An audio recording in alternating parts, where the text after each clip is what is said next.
Chaque dimanche dans le RMC Poker Show, c'est le coup d'une vie. Allez, qui commence?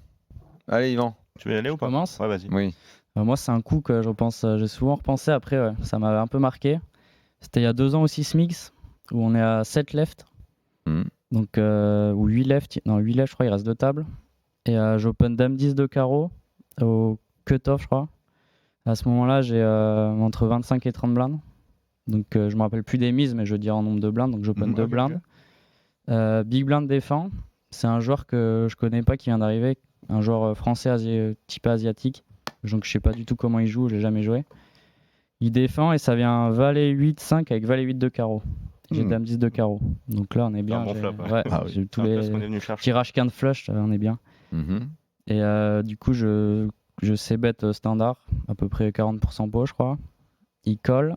Et river, c'est doublette du 8.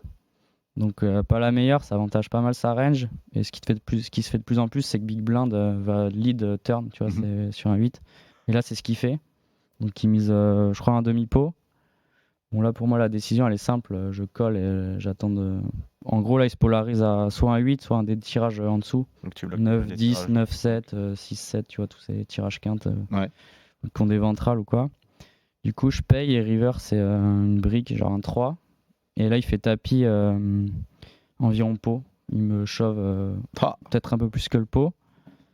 Et là, du coup, la réaction, la réflexion, elle est simple. C'est soit il a le 8, soit il a tirage en dessous, quoi. Et C'est énorme. du coup, je pars dans une réflexion de mutant où je tank pendant 10 minutes. J'essaie d'avoir des informations, tu vois, des tels et tout. Mais après, en termes de, si on réfléchit en termes d'équilibre, j'ai un des pires combos pour payer parce que je bloque. Quand on veut payer river, en fait, il faut se poser la question, est-ce qu'on a un bon combo pour payer? C'est-à-dire, est-ce qu'on a des cartes qui bloquent ses bluffs, tu vois?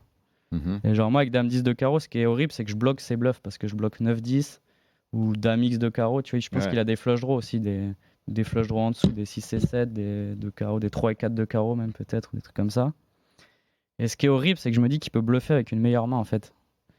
Tu vois, genre auteur roi, roi X de carreau, tu vois, ou la paire river qui, genre, il a 3 et 4 de carreau, 3 river, tu vois, il se dit, vas-y, je vais lui faire fold d'un valet, je vais faire tapis alors que j'hésite avec auteur dame, tu vois. Donc là, c'est hyper dur et j'ai pas ce qui est horrible, c'est que j'ai pas d'informations et que j'ai un des pires combos pour payer, mais j'ai vraiment envie de payer parce que le mec, je sais pas, je le sens vraiment sur un tirage en dessous, tu vois.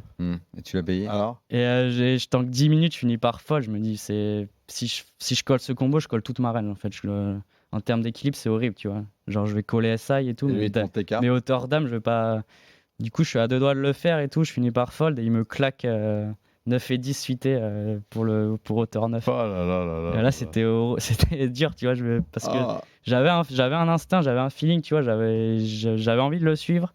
Mais je me dis, si je paye, t'imagines si je paye, genre, tu l'aurais je passe brisé, pour là, un ouais. blaireau, si genre le mec il monte auteur roi, tu vois.